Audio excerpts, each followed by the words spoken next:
Since the markets bottomed in 2009, one naysayer after another has penned many an obituary for this market. Alas, all those obituaries were based on fantasy and false perceptions. The bull is alive and kicking, while many of those experts are either bankrupt or have bankrupted their clients several times over. We repeatedly stated over the years that the era of low interest fostered an environment that favored speculation over hard work. This is why so many companies have opted to boost CPS via share buyback programs. Why work, when through the magic of accounting you can create the impression of growth when there is none? All is well, and when it ends, only the workers and the masses will lose, for the corporate wenches will walk away with bloated accounts. Despite the latest rate hike and the insane ramblings from the Fed that they are ready to raise rates more aggressively, yes, we heard this last time, and for over 1 year nothing happened. The reality is the economy is sick and only appears to be thriving because of the hot money that is being funneled into the markets. This helps foster the illusion all is well when in reality everything is falling apart. Hence, while the Fed talks big, its bite will be weak. We could go on providing more reasons as to why the economy is weak, such as the fake unemployment data the BLS tries to get the masses to swallow. But all of this is irrelevant. The trend of hot money is in play, and until the supply of hot money is cut, this bull market will continue to trend higher. This market will not trend higher forever, it will eventually run into a solid brick wall. There is no point of fixating on what will happen one day when it's far more profitable to focus on the now. The semiconductor sector needs to be in a strong uptrend for a market to rally on a prolonged basis. A quick look at the above chart, Semiconductor Index, shows that the index is in a very strong uptrend. It is trading above its main uptrend line and has continued to trade to new highs over the past 5 years. It could drop all the way to 650, and the outlook would remain bullish. 8. An ETF that mimics the transports is trending upwards again after experiencing a nice cleansing correction.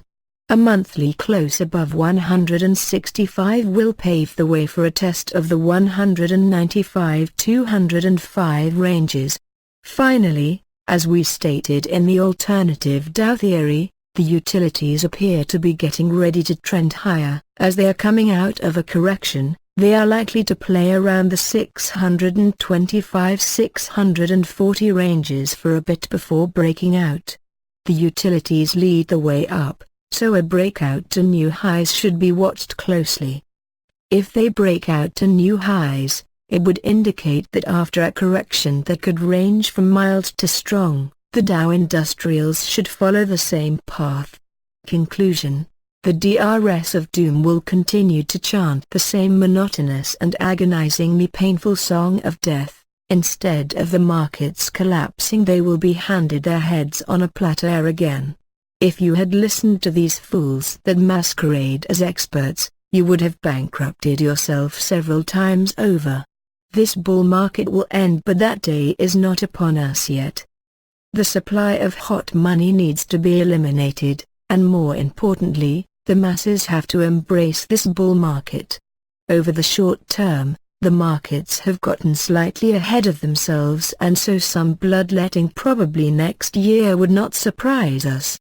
However, a correction and a crash are not the same things, something the naysayers have a hard time recognizing or coming to terms with. When the markets start to pull back again, they will feel emboldened and crawl out of the woodwork screaming the same rubbish they always do. Don't listen to them. We can even provide a small preview of what will happen.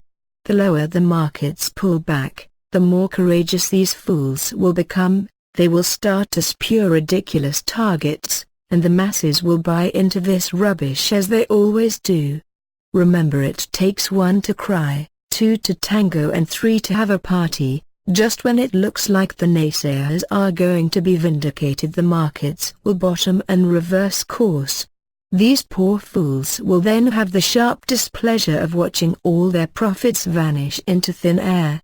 Let's think about it. If they followed their advice, they would have lost all their money several times over. Hence, they are not following their advice, they are singing a false song of misery but apparently not putting their money into the game. The truth is not always easy to spot, but when you spot, it should set you free. Those that think it hurts are living in a world of denial as they still cling to the old ways, hoping that like a broken clock they might have the chance to be right. The trend is your friend and rubbish is your foe. Trend wisely.